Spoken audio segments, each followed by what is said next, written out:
Leia, ano ba ang mga concern na pwedeng idulog ng ating mga kababayan dito sa Hotline 911?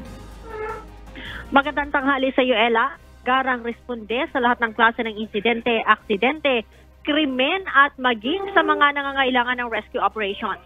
Yan ang dahilan kaya't maging ang ibang ahensya ng pamahalaan ay aatasan ni DIL Secretary Benhar Abalos na maging aktibo sa pagresponde. 3 minutong responde kasi ang nais na makamit ng Philippine National Police sa bawat tawag ng saklolo sa aksidente, insidente o sakuna.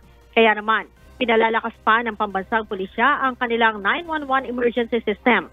Ayon kay PNP Chief Police General Romel Francisco Marbil, ito ay sa pamamagitan ng pagsasanay pa ng mas maraming tauhan ng PNP na siyang tumatanggap ng mga tawag sa hotline.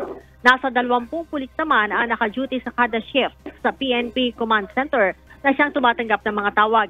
Sinabi ni DIL Secretary Benhar Abalos na bukod sa mga pulis, kakatulungin din nila ang mga tauhan ng ibang ahensya gaya ng Metropolitan Manila Development Authority at Bureau of Fire Protection para sa mas mabilis na responde. Layon din ng PNP na i-cascade sa buong bansa ang 911 emergency system.